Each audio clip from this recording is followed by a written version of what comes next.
antirretrovirales, a la disminución rápida de peso, a la presencia de un paciente con gravedad y que tiene nutrición parenteral total y algunas otras condiciones en las que el paciente puede estar con situaciones que nos hagan que se acumule grasa en el hígado. La acumulación de grasa en el hígado tiene que ver con la evolución que ha tenido nuestra vida. El funcionamiento de nuestro hígado no ha cambiado, no ha evolucionado como lo ha evolucionado afortunadamente nuestro estilo de vida. Nuestro estilo de vida ahorita nos permite que prácticamente diario tengamos que comer, que tengamos la oportunidad de decidir qué como, cuándo como, cómo lo como.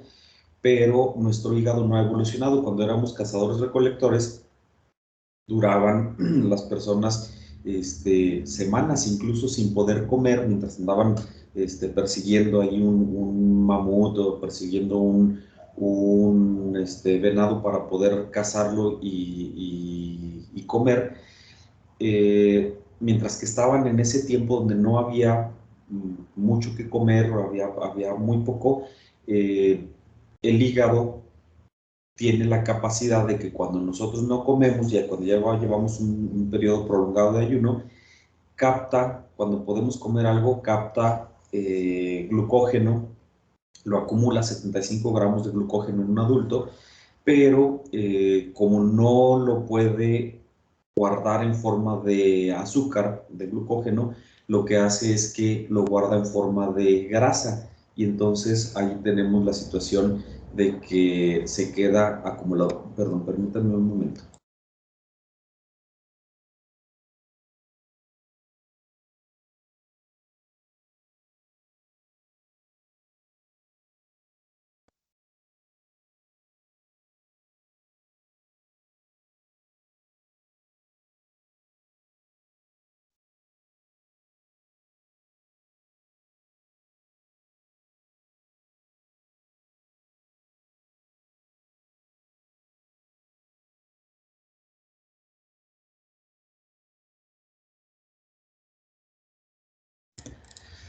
Perdón, entonces nuestro hígado no evolucionó y el hígado sigue teniendo esa posibilidad de que cuando nosotros no tenemos el alimento en diferentes momentos del día, el hígado va acumulando esa grasita. Entonces, pues lo que sucede con la estatosis hepática es eso, la acumulación sobre todo de triglicéridos dentro de los hepatocitos, y se considera que hay esteatosis cuando tenemos al menos 5% de hepatocitos con infiltración grasa y que se pueden promover situaciones de inflamación a nivel del hepatocito con cambios histológicos, fibrosis, megamitocondrias, cuerpos hialinos de Mallory, cuando ya tenemos la respuesta inflamatoria y la actividad de la célula estrellada, de la célula de Kupffer, que es la causante de toda la situación de inflamación crónica y de fibrosis, la célula estrellada. Entonces, cuando tenemos nada más la acumulación se llama esteatosis. Cuando tenemos la inflamación secundaria a esa acumulación se llama esteatohepatitis. En países occidentales la acumulación de grasa en el hígado es la causa más común de enfermedades hepáticas. En Estados Unidos, por ejemplo, en un estudio que hicieron, vieron que el 45% de los hispanos tienen acumulación de grasa en el hígado. Apenas un tercio de los caucásicos y menos de un cuarto de los afroamericanos acumulan grasa en el hígado. Entonces, tiene que ver también mucho con esa situación, no nada más con los hábitos de alimentación, sino con la raza a la que pertenecemos también tiene que ver con esto. En México se hizo un estudio buscando eso, qué cantidad de personas tienen acumulación de grasa en su hígado. Entonces, a personas que fueron a una revisión clínica de rutina, no nada que ver con lo del hígado, les dijeron, oigan, le podemos hacer un ultrasonido. Hicieron un ultrasonido a 2.503 personas y detectaron que el 14% de la población mexicana que no tiene nada que ver, no va a la consulta por esa situación de tener grasa en el hígado ni por el miedo de la hepatopatía grasa no alcohólica, no, nada más, el 14% de la gente que anda caminando por la calle tiene cambios morfológicos sugerentes de esteatosis. Y la esteatohepatitis tiene una variación entre el 4.6 y el 15.7% de la población, que quiere decir estamos en una prevalencia importante, elevada, porque esteatohepatitis es el escaloncito donde sigue ya la fibrosis y la insuficiencia hepática. Entonces hay que ser cuidadosos con eso. Recordar que México es el país más gordo del mundo y entonces por eso también tenemos mucho más posibilidades tanto de esteatosis como de esteatohepatitis secundario a esta condición. Decíamos que el 90% de los pacientes con hepatopatía grasa no alcohólica tienen al menos una de las características del síndrome metabólico y un tercio de ellos cumple con los 3 criterios de síndrome metabólico. Los factores de riesgo, pues ya lo dijimos, síndrome metabólico, obesidad, sobre todo obesidad central, diabetes de tipo 2 y el 92% de los pacientes con dislipidemia, sobre todo de hipertrigliceridemia, pues van a presentar los datos de esteatosis hepática. Y la esteatosis hepática no alcohólica es el factor de riesgo más importante, donde se ha detectado que la resistencia a la insulina es el factor más importante para la acumulación, lo dije mal. Resistencia a la insulina es el factor más importante para la acumulación de grasa en el hígado. Entonces, por eso ahorita que hablemos de tratamiento vamos a decir que los medicamentos que nos ayuden a mejorar la resistencia a la insulina tienen una acción muy importante, muy buena para disminuir la acumulación de grasa en el hígado.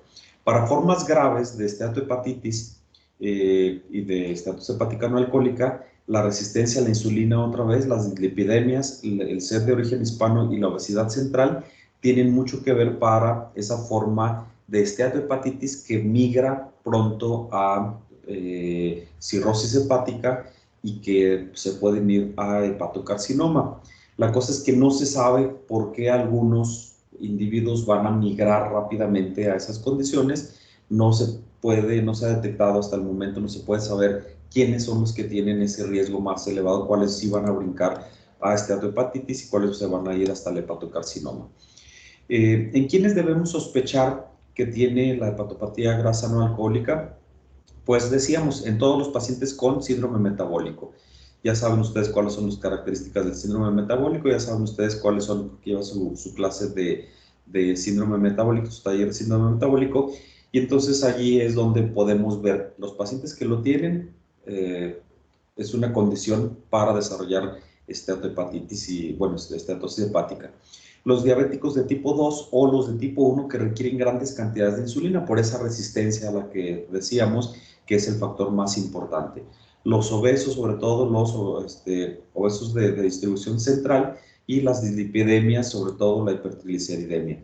También las mujeres con ovarios poliquísticos, los pacientes que requieren cirugía bariátrica, es decir, los pacientes que tienen índice de masa corporal mayor de 30 más una comorbilidad, diabetes, hipertensión, gonartrosis, etcétera. O definitivamente el paciente que tiene más de 40 de índice de masa corporal es un paciente que requiere forzosamente una cirugía para baja de peso y es un paciente que se asocia a la situación de esteatosis hepática importante. También los que tienen alteraciones de las pruebas de función hepática y que si lo juntamos con un ultrasonido abdominal, un ultrasonido hepático, donde tengamos aumento de la brillantez hepática, entonces también lo debemos sospechar fuertemente. Las manifestaciones clínicas de la hepatopatía grasa no alcohólica, desafortunadamente no duele, no sangra, el paciente no tiene mucho malestar y tiene en algunas ocasiones malestares no atribuibles directamente a la hepatopatía grasa no alcohólica. Entonces, los pacientes por lo que van a la consulta es porque se sienten sobre todo con cansancio, con malestar general, una molestia leve, no específica, en el cuadrante superior derecho del abdomen, que se puede confundir mucho con un síndrome de intestino irritable, por ejemplo.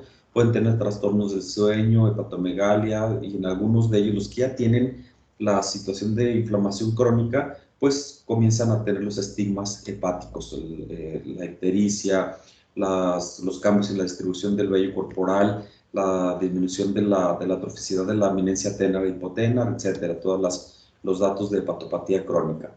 Y la acantosis nigricans, que se ve mucho más en personas jóvenes que comienzan con la resistencia a la insulina y que tienen los datos de comenzar a acumular grasa en ese hígado. Entonces, las manifestaciones afortunadamente no son manifestaciones específicas del daño hepático que se está provocando por la acumulación.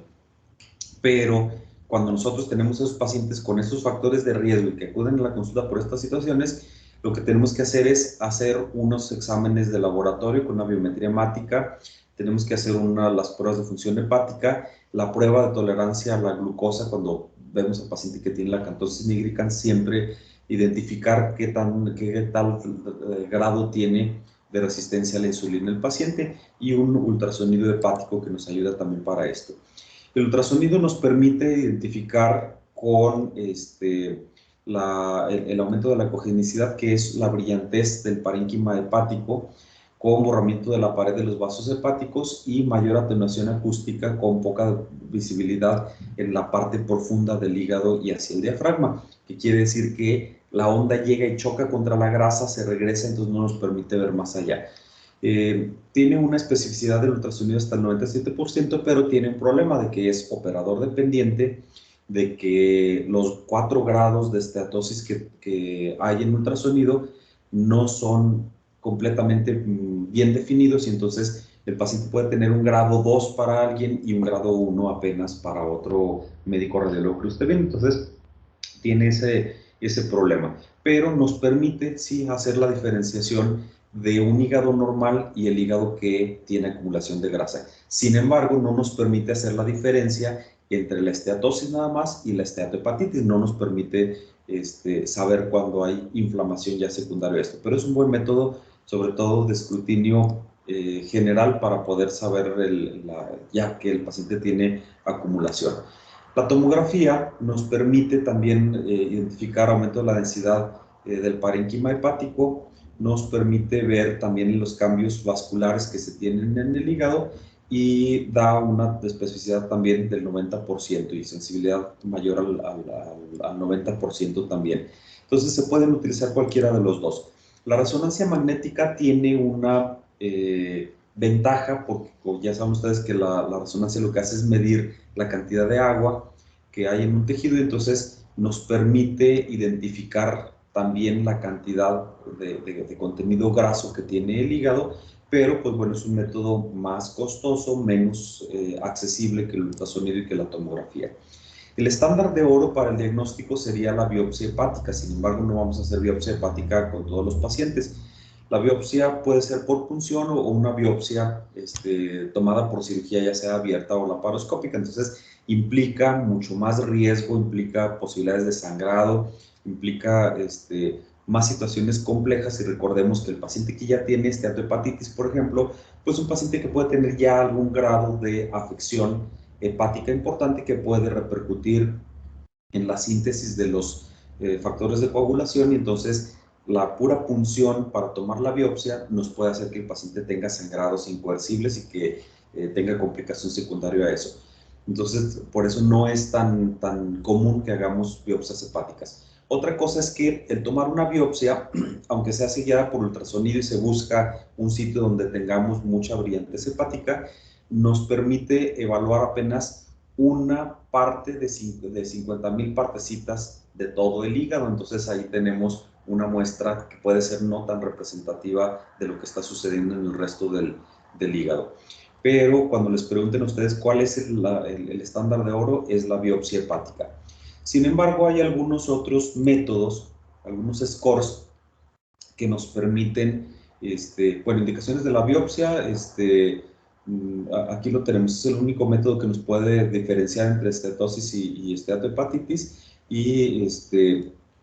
pero hay algunos scores que nos permiten conocer muy cercano a lo que nos diría la biopsia hepática el cómo están las condiciones de ese hígado. Entonces, están, por ejemplo, estos sistemas de clasificación clínica donde se miden algunas características del paciente, y luego se tienen pruebas serológicas como el Steatotest y el NASH test, que lo que nos permiten es también con esa medición de varios factores, hacer la comparación con un hígado normal y entonces nos permite clasificar al paciente. El NASH test, por ejemplo, nos combina edad, género, los componentes del fibrotest y del active test, que son estos, determina el grado de fibrosis, de las globulinas, índice de actividad necroinflamatoria en el hígado, etcétera.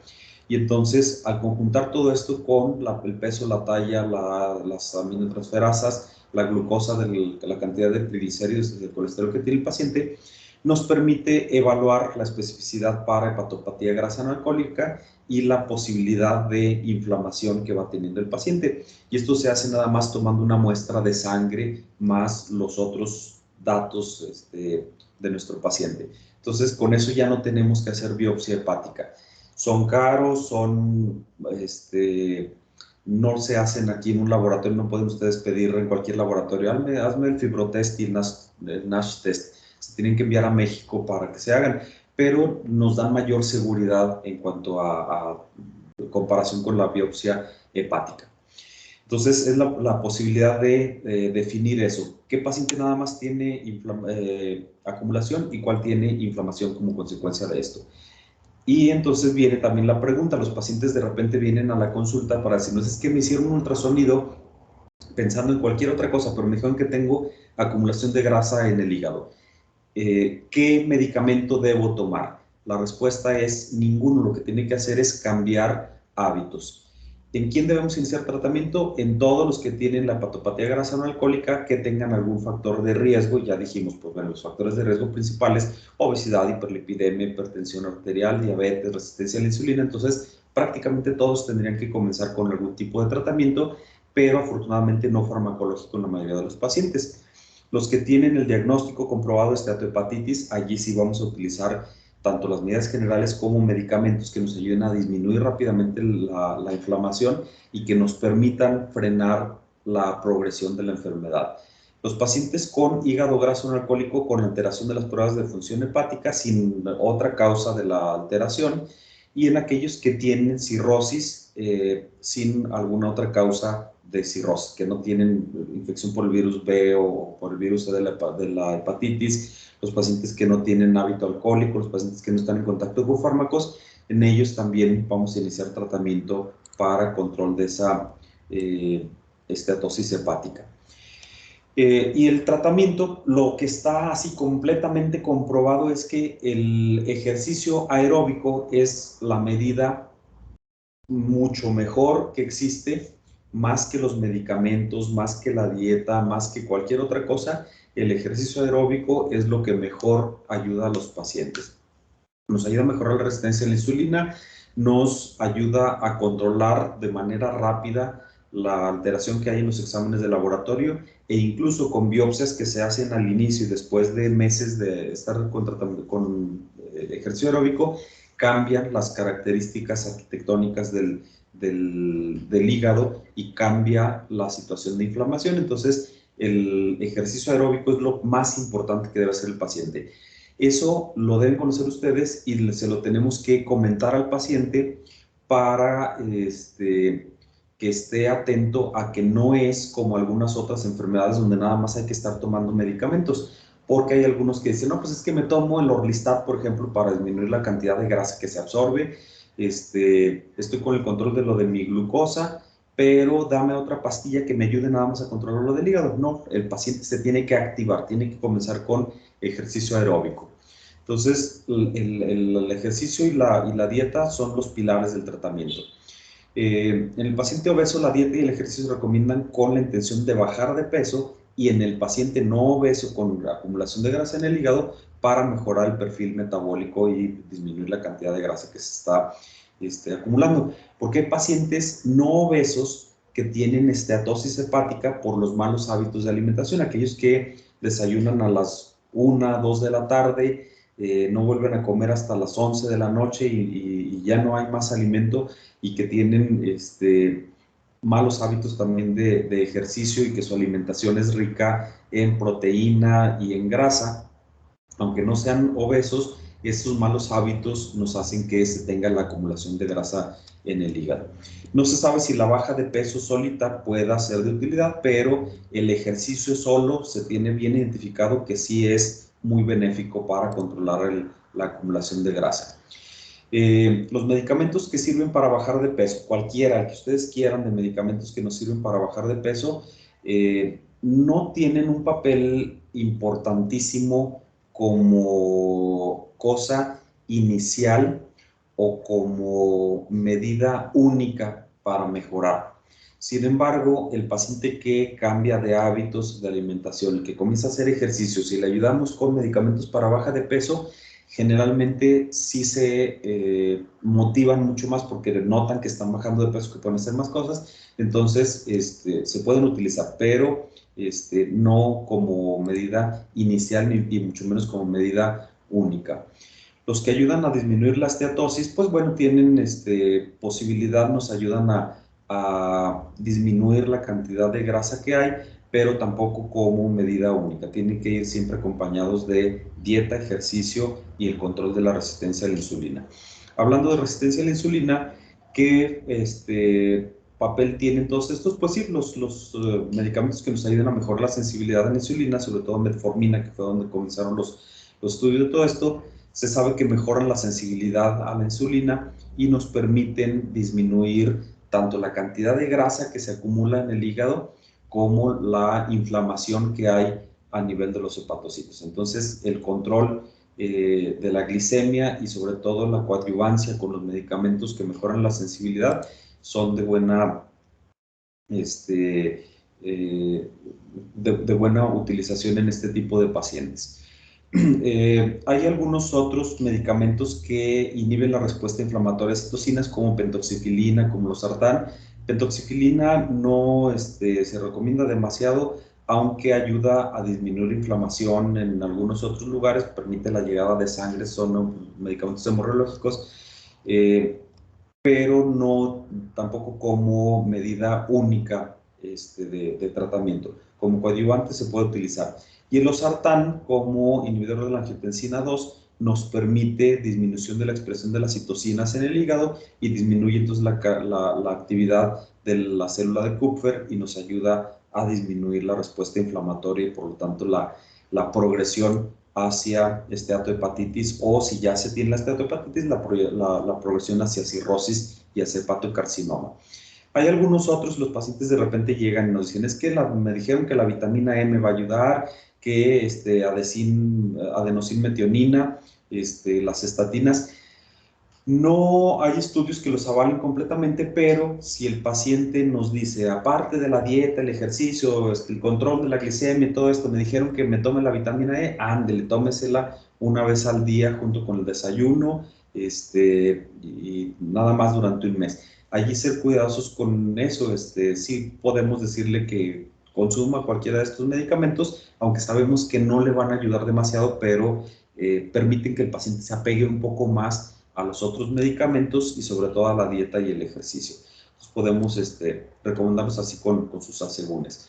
La cirugía bariátrica, hablando de eso, el paciente que tiene indicación de cirugía para baja de peso, pues un paciente que va a tener estatosis y probablemente esteatohepatitis, y entonces se preguntó si la cirugía para baja de peso nos daba una ventaja importante contra las otras medidas terapéuticas. Entonces, así como tal, si la cirugía metabólica, sobre todo no tanto la bariátrica, sino la cirugía metabólica, nos da oportunidad de control de diabetes, sobre todo de difícil control, de mejoría en la resistencia a la insulina, entonces puede funcionar también como algo coadyuvante, pero pues el problema es los riesgos que puede tener la cirugía para baja de peso. Sin embargo, conjuntándolo también el paciente que tiene indicación de cirugía para bajar de peso, más las otras medidas, sobre todo si eso le va a permitir activarse y comenzar a tener ejercicio aeróbico, pues se puede recomendar, pero no como único tratamiento. ¿De acuerdo? ¿Hay alguna pregunta, comentario hasta aquí? No, pero estamos bien dormidos. Bueno, entonces, vemos el siguiente tema, que es la cirrosis hepática, que viene muy de la mano con la esteatosis hepática y con los otros temas que ya habíamos visto. Mandé.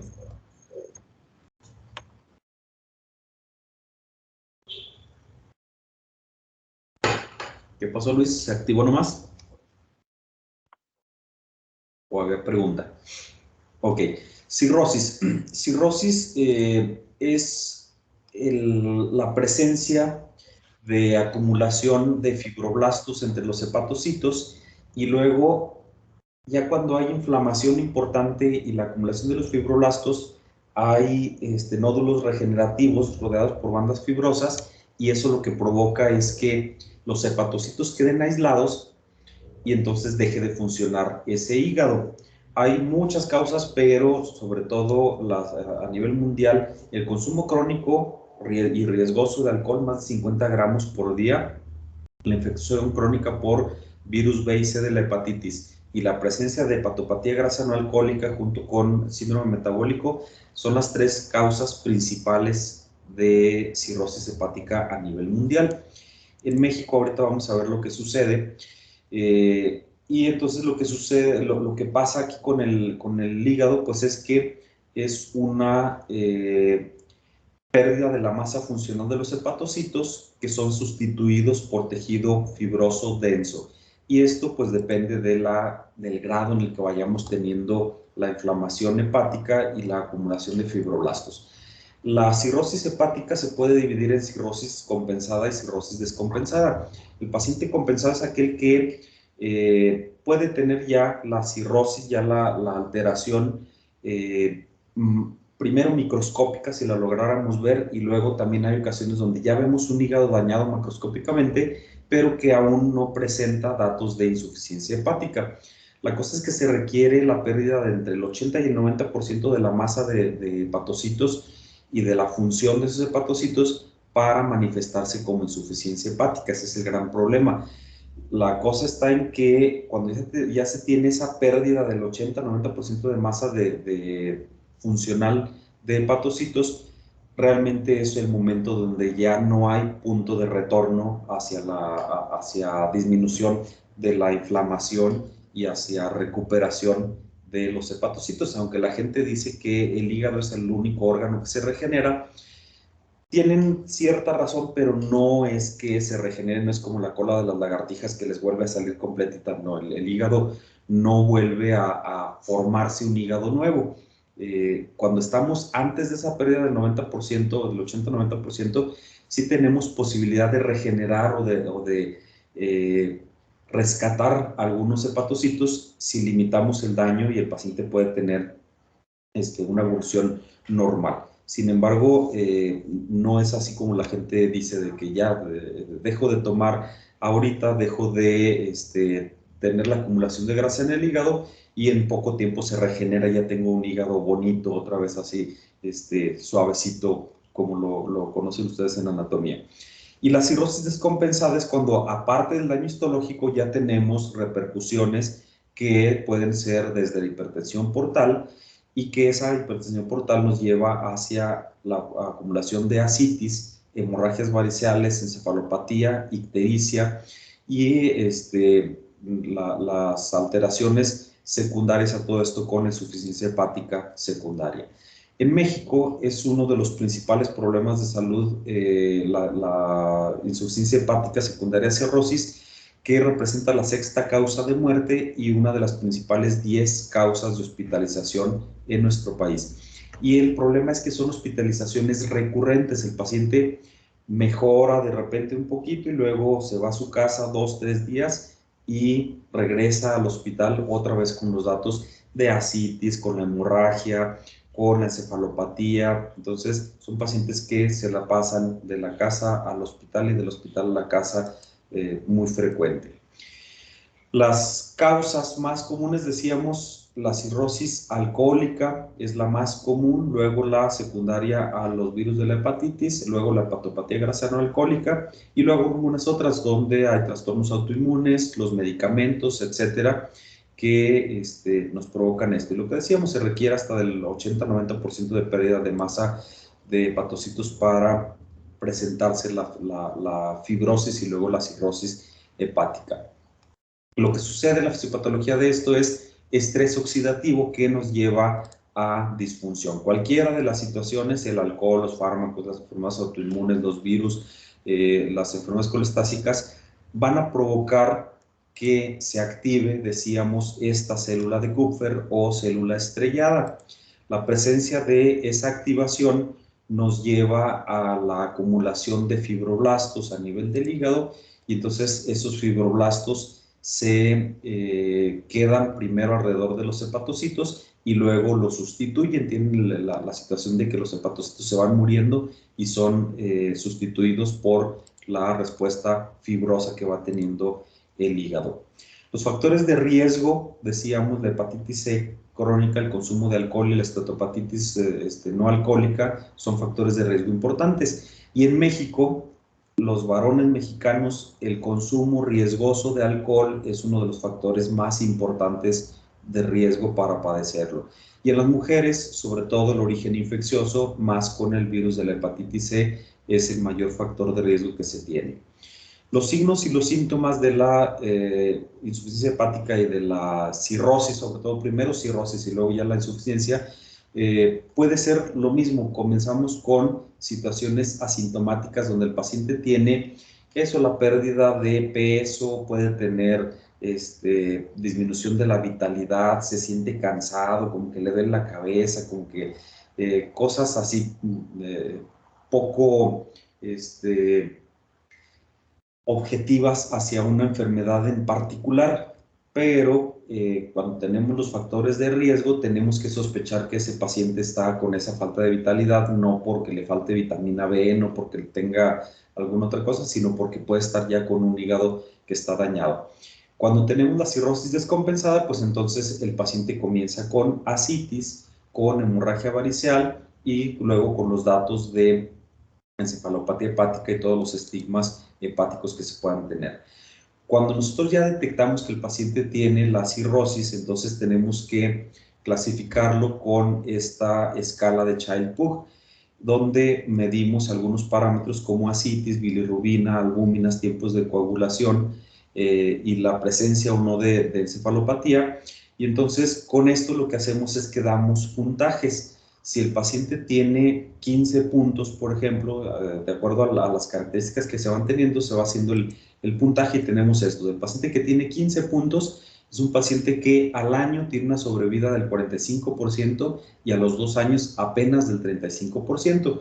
En cambio, el paciente con un Child A, el que está bien compensado, que tiene pocos puntos entre 5 y 6, es un paciente que al año el 100% tienen de sobrevida, no se van a morir de insuficiencia hepática al siguiente año, pero disminuye al 85% en el segundo año de tener ya captado el paciente. Esto es importante porque cuando nosotros hacemos la clasificación, pues nos permite primero detectar eso. ¿Está compensado? ¿Tiene compromiso significativo o está completamente descompensado? Y con eso tomar las medidas necesarias para tratamiento, hablar con el paciente, hablar con la familia y pues bueno, decirles esta situación, que si se nos descompensa, la posibilidad de sobrevida disminuye de manera muy importante. Decíamos los datos de cirrosis compensada, pérdida de peso, debilidad, fatiga, osteoporosis por la pérdida de vitamina D, y en la descompensada, pues los datos de hipertensión portal que nos llevan a todo eso. Cuando exploramos nosotros al paciente puede tener los datos de estigmas hepáticos, el anillo de Kaiser-Fletcher, que es esta acumulación de cobre alrededor de la córnea. El paciente puede tener hipertrofia parotidia, ictericia, telangiectasias, ginecomastia, estos cambios en las uñas, por ejemplo, las bandas horizontales, que son las uñas de Merck, o la base blanquecina, que son las uñas de Ferri. puede tener la hipotrofia de la eminencia tenar e hipotenar, la ictericia de las palmas de las manos, contracturas como esta contractura de Dupuytren por el daño neural que va teniendo el paciente, y algunos otros datos como es la feminización del vello corporal y la disminución del tamaño de los testículos, atrofia testicular, disminución del tamaño del pene en el hombre, y en la mujer, pues bueno, también pérdida prácticamente del vello púbico. Y podemos tener los datos de hipertensión portal, como es este signo de la cabeza de medusa. Cuando tiene ascitis el paciente, pues tiene el abdomen globoso, el abdomen en batracio, y puede tener la presencia de hernias umbilicales, hernias inguinales, como consecuencia del aumento de la presión que se tiene allí.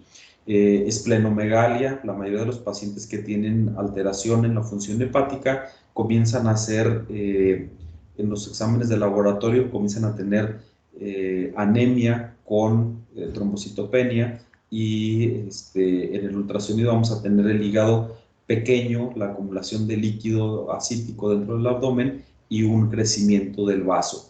Entonces son cosas que vamos a encontrar clínicamente y en los exámenes de nuestro paciente.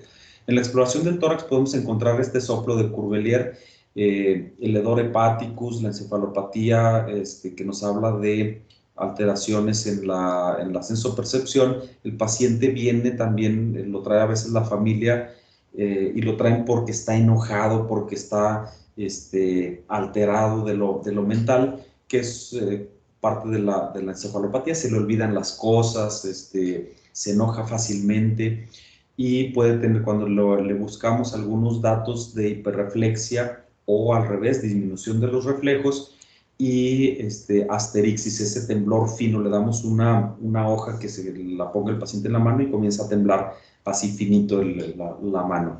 Podemos tener el signo de la rueda dentada cuando hacemos la flexión o la extensión pasiva de la articulación del codo. Se siente como, en lugar de ser una polea nada más que permite el movimiento, se ve como si tuviera una rueda dentada. Entonces podemos encontrar todos esos datos. En los exámenes de laboratorio, pues bueno, decíamos, el ultrasonido se va a ver un hígado pequeño con aumento de la ecogenicidad, y en las pruebas de función hepática, hasta que ya tenemos cambios importantes, podemos encontrar la alteración, la elevación de las aminotransferasas, podemos encontrar la alteración de los tiempos de coagulación, y decíamos anemia con trombocitopenia. Siempre que sospechen de una cirrosis hepática, hay que solicitar el perfil viral de hepatitis para la búsqueda de infección crónica por hepatitis B, C, D. Hay que hacer también la determinación de anticuerpos antinucleares y de anticuerpos antimúsculo liso y antimitocondriales para la determinación o el descarte de las enfermedades autoinmunes que nos pueden estar provocando el daño hepático. Y el perfil de hierro con ferritina, siempre hacerlo también. El ultrasonido, decíamos, nos sirve para identificar las características de ese hígado y nos permite, pues bueno, hacer clasificación también. En algunas ocasiones se puede identificar si el hígado está macronodular, que es la fase inicial, y luego micronódulos cuando ya estamos en una fase avanzada de la cirrosis. La tomografía, bueno, el ultrasonido tiene la gran ventaja también de que nos permite identificar si ya tenemos cambios estructurales, sobre todo con la posibilidad de desarrollar hepatocarcinoma. Entonces se recomienda que en el seguimiento del paciente con cirrosis se haga un ultrasonido cada 6 meses para estar identificando si hay o no la presencia de datos de un tumor hepático. La tomografía se hace cuando tenemos los datos ultrasonográficos de sospecha de un hepatocarcinoma para identificar si de veras se trata de hepatocarcinoma y todo esto. La biopsia hepática es la prueba estándar de oro para el diagnóstico. Sin embargo, ya dijimos, el paciente que está ya cirrótico, el paciente que tiene un hígado dañado, pues tiene daño de la función y por lo tanto la tendencia al sangrado mucho mayor, tiene disminución de las plaquetas, entonces la posibilidad de sangrado son muy elevadas. Pero se utiliza la biopsia para identificar el grado de fibrosis que va teniendo el paciente, la presencia de esteatosis, de esteatohepatitis etcétera, etcétera. El diagnóstico diferencial, pues, el diagnóstico diferencial de la cirrosis hepática puede ser las enfermedades propias del hígado que cursan con insuficiencia hepatocelular, los pacientes que tienen hepatopatía por fármacos, por ejemplo, los que están con una toxicidad aguda por alguna situación, por algún producto, los pacientes que tienen datos de hipertensión portal por alguna otra situación que no tenga que ver con el daño hepático, trombosis de la porta, por ejemplo. En cuanto a la presencia de ascitis, la tuberculosis, algunos tumores, sobre todo los tumores de ovario, unos tumores de tubo digestivo como el pseudomixoma peritoneal, que provocan la presencia de líquido dentro de la cavidad peritoneal. La encefalopatía, pues los pacientes que tienen alguna otra causa de origen neurológico y que se puede confundir con encefalopatía hepática. Y la ictericia, cualquier otra causa de ictericia que nos pueda estar provocando el diagnóstico diferencial. Pero en el paciente que tiene antecedentes, factores de riesgo, pues bueno, podemos diagnosticar en algunas ocasiones fácilmente la cirrosis. Y el tratamiento, no hay un tratamiento como tal, no hay algo que nos quite la cirrosis así, sobre todo fabuloso. Hay algunos productos como es la pirfenidona, que ayuda a disminuir fibrosis pulmonar, fibrosis renal, fibrosis en la piel, se utiliza mucho para las cicatrices y da oportunidad. La cosa es que son tratamientos muy largos para poder mejorar la situación de fibrosis, pero se puede utilizar. Lo más importante es que el paciente deje de estar en contacto con el factor causal, si son medicamentos, si es alcohol, si es la grasa acumulada en el hígado. Lo importante entonces es el cambio en el estilo de vida, que deje de beber, que deje de malpasarse en lo de alimentación, etcétera, ejercicio aeróbico, y se pueden utilizar algunos medicamentos que nos ayudan a disminuir las molestias. Por ejemplo, medicamentos para quitar el prurito cuando la ictericia y el prurito son lo más molesto que tiene el paciente. Los medicamentos que nos ayudan a mejorar las deficiencias nutricionales que tiene el paciente, la vitamina D, por ejemplo, para disminuir la osteoporosis, y medicamentos que nos ayuden a disminuir las complicaciones. Se pueden utilizar, pues ya habíamos hablado de los bloqueadores beta para disminuir la hipertensión portal, algunos medicamentos como la lactulosa que nos ayudan a disminuir la cantidad de toxinas en el colon y sobre todo la cantidad de bacterias que lo que hacen es producir se me fue el nombre ahorita del amonio, y entonces eso nos permite que vayamos teniendo mejoría en algunos de los pacientes. Lo único que lograría controlar realmente la insuficiencia hepática secundaria a la cirrosis sería el trasplante hepático. Sin embargo, ya hemos hablado de que los pacientes, aquí en México, los pacientes que tienen hepatitis virales y los pacientes, bueno, B, C y D, y los pacientes con hepatopatía alcohólica, son pacientes que no son candidatos a trasplante hepático. Entonces se vuelve difícil todo eso. Complicaciones de la cirrosis, ascitis, ya lo decíamos, entonces la acumulación de líquido dentro del abdomen y que hay que estar puncionando de manera frecuente para extraer ese líquido. Cuando hacemos tanta punción puede haber peritonitis bacterianas secundarias a la punción o peritonitis bacterianas espontáneas que pueden tener los pacientes con dolor abdominal, fiebre, y la extracción de líquido ascítico es un líquido turbio y entonces requieren tratamiento con antibióticos. La encefalopatía hepática, que es causada por la acumulación de los tóxicos de los pigmentos biliares a nivel del cerebro, y entonces el paciente comienza con alteraciones del estado mental, lo que decíamos, se enoja, se entristece, se le olvidan las cosas, cambia de la forma de ser que era el paciente, y luego comienza con bradixiquia, con somnolencia, con estupor, hasta llegar al estado más avanzado que es el coma.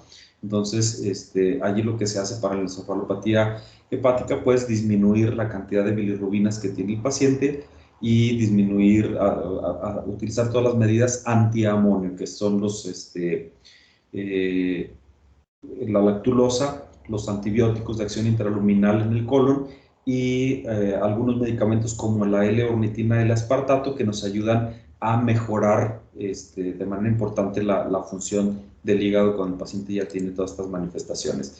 El sangrado varicel, del cual ya habíamos hablado cuando hablamos de los temas de esófago, el tratamiento pues, del sangrado varicel ya lo hemos hablado con vasopresores, con las ondas de balones, con la ligadura de las varices y con los TIPS, los cortocircuitos portosistémicos que nos permiten disminuir la presión ahí dentro de la porta.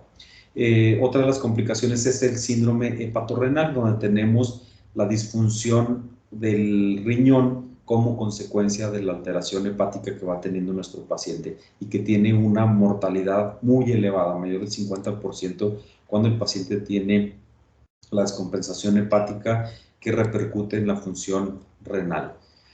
El pronóstico del paciente con cirrosis hepática, pues bueno, es una situación compleja cuando el paciente ya está muy avanzado. Decíamos, hay un punto de no retorno donde ya no se puede salvar la masa de hepatocitos y entonces la función hepática se va a ver alterada de forma importante. Existe, por ejemplo, esta escala MEL, el modelo de la etapa final en enfermedades hepáticas, que analiza varias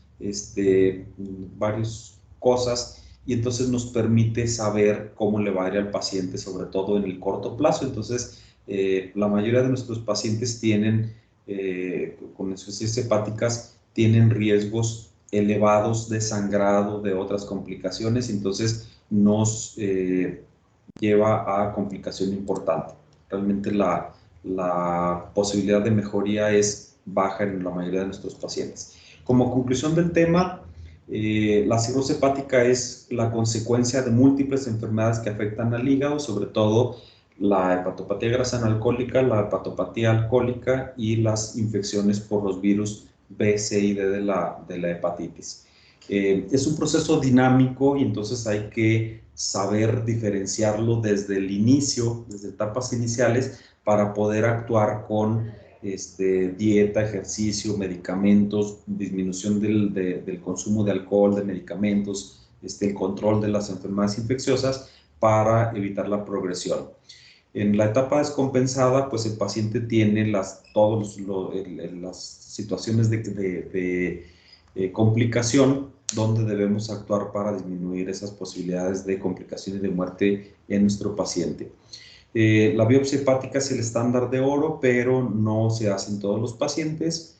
El tratamiento de la cirrosis pues es controlar la causa y tratar de disminuir la progresión que va teniendo hasta la falla hepática y el hepatocarcinoma. Y para eso del hepatocarcinoma, pues el ultrasonido cada 6 meses para identificar la presencia de hepatocarcinoma en etapas iniciales también. Y pues bueno, el trasplante hepático puede ser una de las opciones en el paciente con cirrosis descompensada. ¿Preguntas, comentarios hasta aquí? Bueno, entonces, sí. Perdón. Es una duda un poco más general, pero que va muy ligada a fisiopatología en general hepática. En cuestión de el uso clínico de lo que es la determinación de la bilirrubina total, bueno, directa e indirecta, ¿a partir de dónde es como, por ejemplo? O sea, es que yo tengo la duda de, por ejemplo, si están elevadas las directas, es porque la afección está hasta tal nivel, o si están elevadas las indirectas, es porque ya la afección es más adelante o más atrás. No sé si me voy a entender. Ajá. Es pregunta muy interesante por eso, porque de repente sí decimos y damos por sentado eso, de que todos entendemos lo de la directa, la indirecta y que tiene que ver con la total, e incluso le llamamos hiperbilirrubinemia con patrón hepatocelular o con patrón obstructivo. Recordemos que en el metabolismo de las bilirrubinas se pueden tener elevación de las bilirrubinas antes de que se conjugue con ácido glucurónico, y entonces allí hablamos de que si es eso, la indirecta, la no conjugada, el daño está exactamente en el hepatocito. Hay algo que, o hay aumento de producción de bilirrubina, o no se ha logrado la conjugación, el hepatocito no logra hacerlo. Entonces le llamamos una hiperbilirrubinemia que puede ser prehepática o hepática. Y cuando tenemos elevación de la bilirrubina directa o conjugada, quiere decir que ya pasó el proceso en el hígado, pero ahora la situación de acumulación la tenemos en las vías biliares prácticamente. Hay una oclusión, una estenosis, algo que no nos permite que la bilirrubina ya conjugada logre llegar al intestino. Entonces se le llama así en términos generales prehepáticas, hepáticas y poshepáticas. Las hepáticas serían las de daño hepatocelular que se manifiestan con hiperbilirrubinemia indirecta, la total pues, pero con predominio de la indirecta y elevación de las transaminasas. Si tenemos nosotros la acumulación de la directa, quiere decir que no está cayendo al intestino, entonces ahí tenemos la total, pero con predominio de la directa y o de la conjugada, que es lo mismo, y con poca elevación de las transaminasas, si acaso la fosfatasa y la DHL son las que se encuentran un poco elevadas por la acumulación que se va teniendo. Entonces, es importante siempre que vean ustedes unas pruebas de función hepática, ver eso, qué tipo de alteración estoy teniendo, si es si es trans, o sea, a nivel del hígado, o si es post-hepática en el drenaje biliar. Espero que sí se haya entendido. Sí, doctor, muchas gracias. No, al contrario.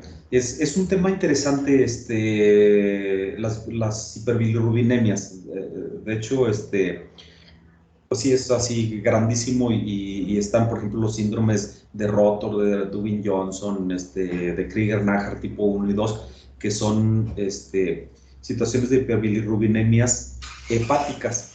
Hay pacientes que tienen, por ejemplo, pérdida o muerte de los eritrocitos, pérdida de la masa eritrocitaria por aumento de la función del vaso, por ejemplo, o algunas, ahorita con el frío, los pacientes que tienen crioglobulinemias, anemias hemolíticas y cosas así, ellos producen mucha bilirrubina y el hígado no es capaz de estar conjugando tanto. En ellos tienen hiperbilirrubenemias prehepáticas. Hay mucha producción de bilirrubina por destrucción de los eritrocitos.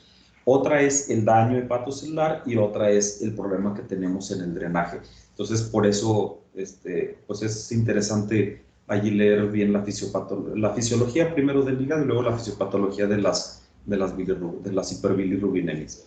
¿Alguna otra pregunta?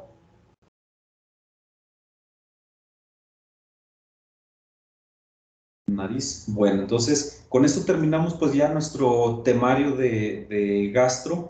Les agradezco la oportunidad de haber estado con ustedes todo este semestre. Nos seguiremos viendo aquí en el camino. Cuando lleguen a séptimo, pues todos en séptimo llevan cirugía conmigo, entonces ahí nos volveremos a ver cuando ya sean niños grandes. Pórtense bien, cuídense mucho, cualquier cosa que estamos a la orden.